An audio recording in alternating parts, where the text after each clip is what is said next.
So this is going to be a little bit of a different video. I'm going to do a Camp America Q&A.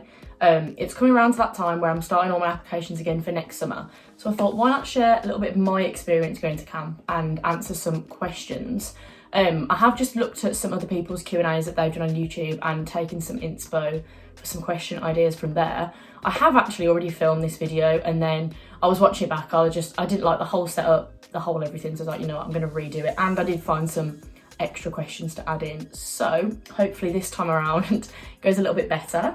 So I have just got some questions. Hopefully try and be some help, because like I say, I know that this is the time that a lot of people are looking into going and applying and stuff like that. And I have had a few people ask me about the process and applying and doing it for next summer. So I thought if I can put this all together, it might help someone. So that's great.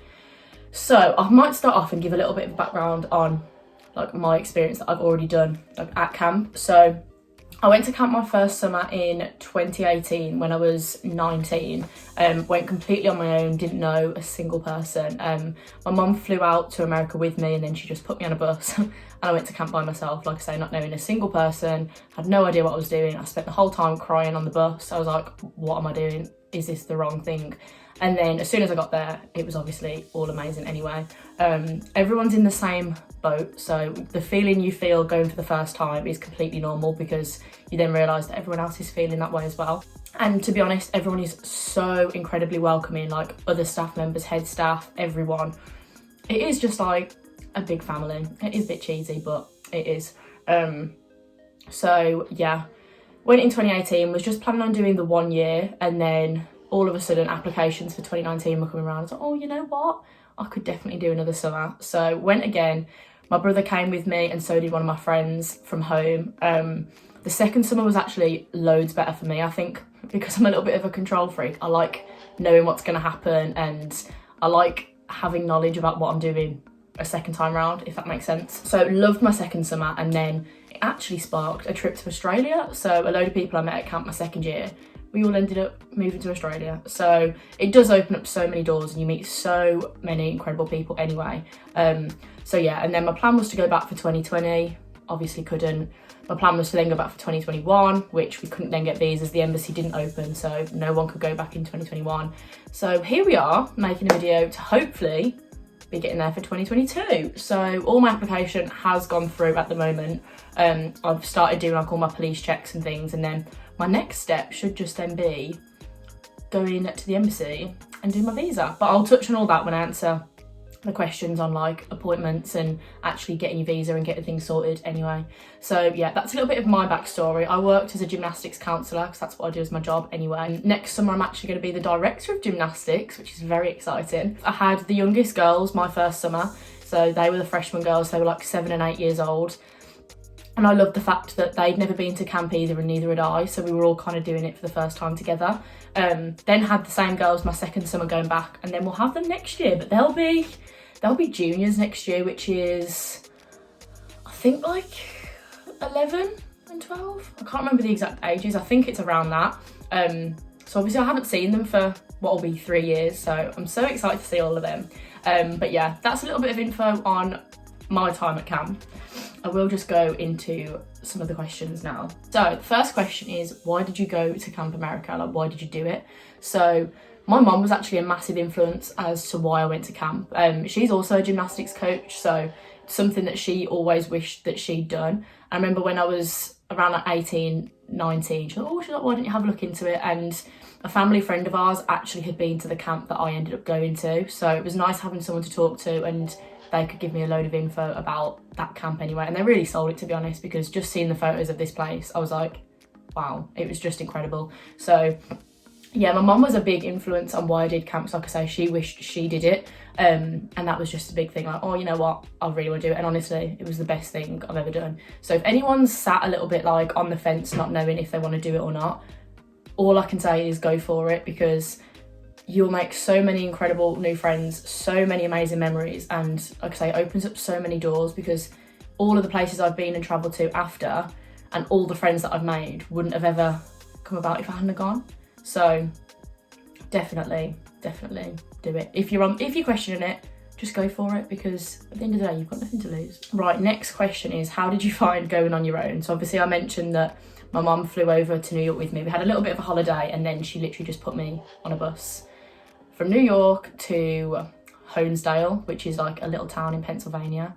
It was like a 3-hour bus journey, and there were other people from my camp on that bus, but I obviously didn't know at the time because I didn't know who anyone was. So I remember literally, like I say, just putting my sunglasses on and crying on the bus, just because I remember the bus pulling out and I could just see my mum still there, and I was like, oh my God, what am I doing?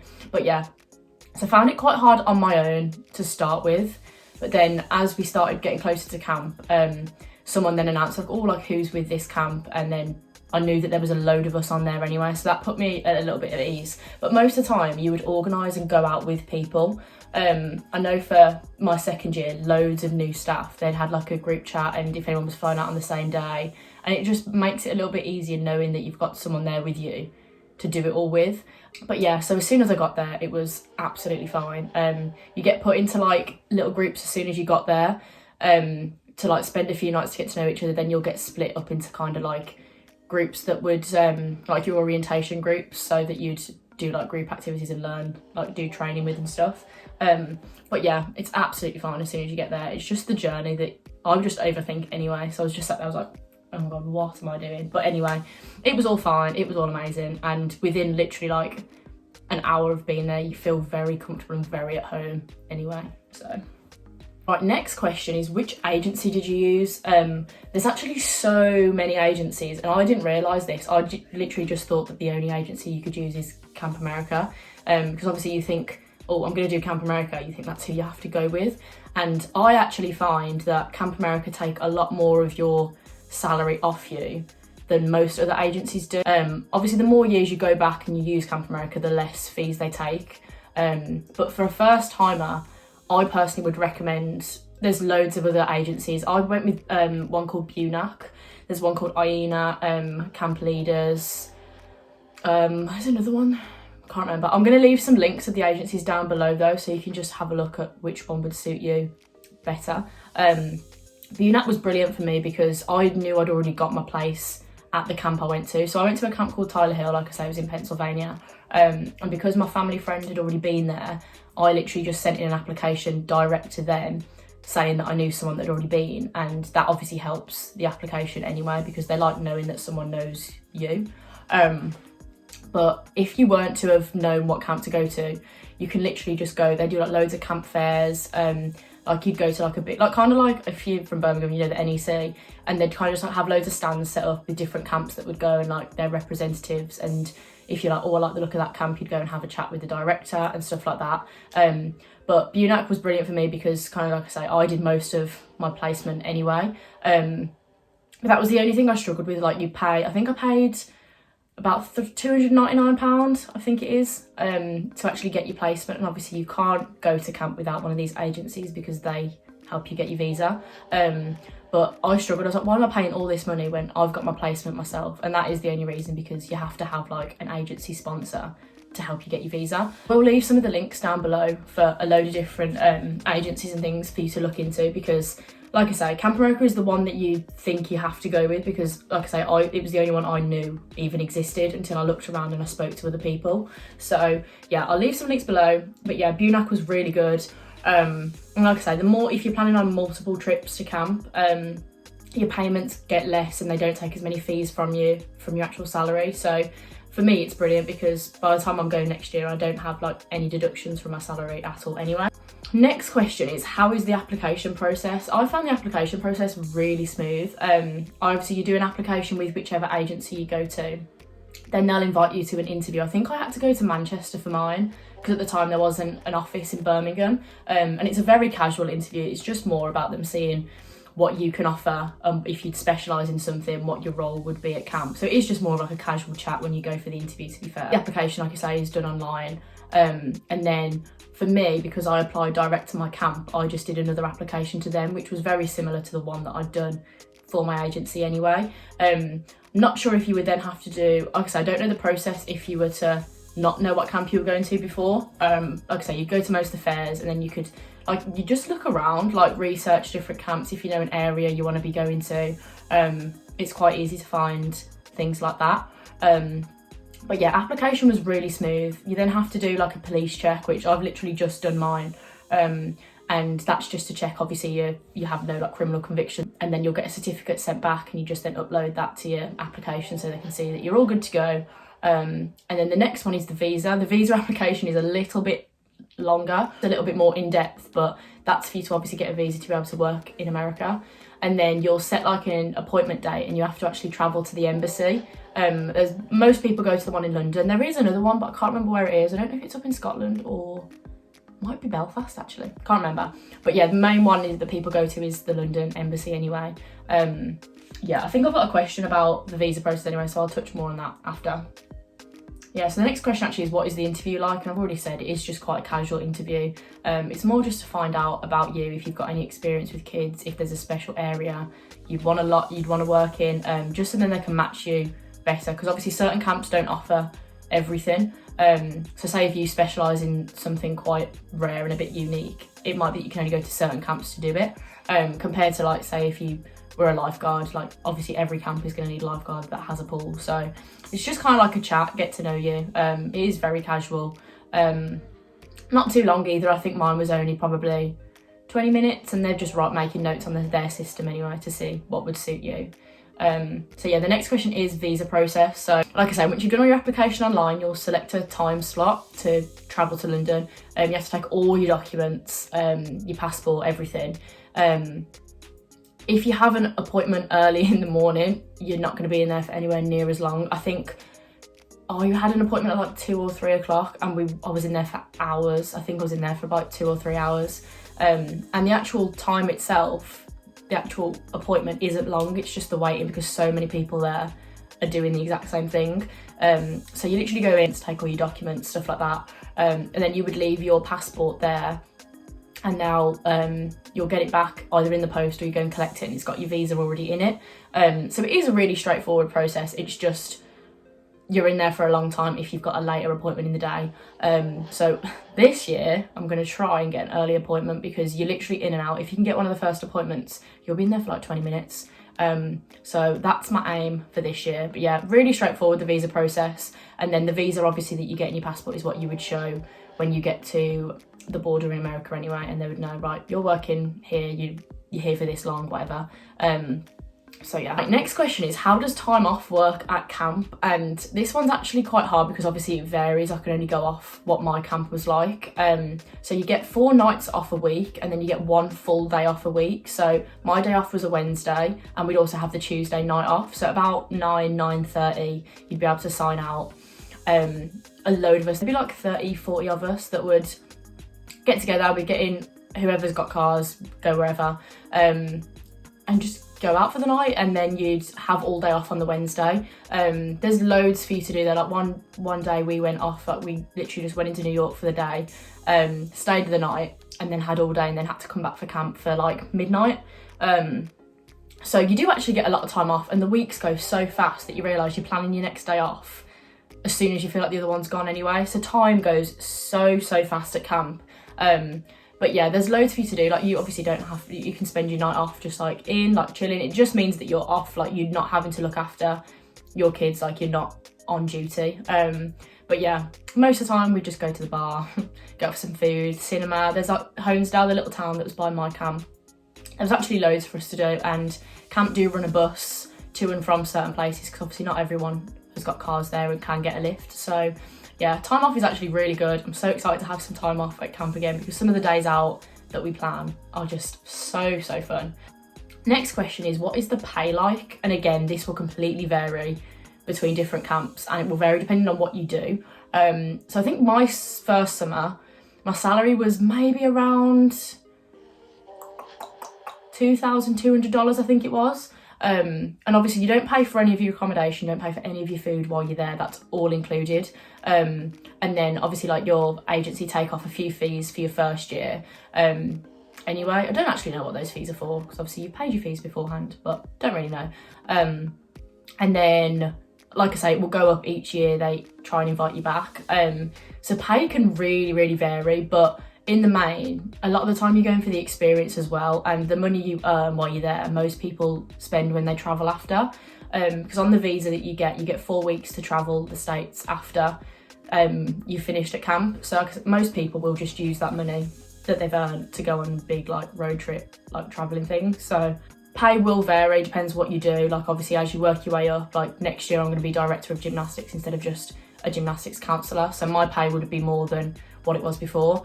But yeah, it really depends. The money is really good though for what you do, and the fact that you get to live and work in America for the summer. It is brilliant. Right, next question. Do you have to have a set skill to work at camp? And no, not at all, because like I say, I'm going to keep saying this, but every camp will be different. I think most camps do have general counsellors and specialist counsellors. So obviously me working on gymnastics, I was a specialist. That's what I specialised in.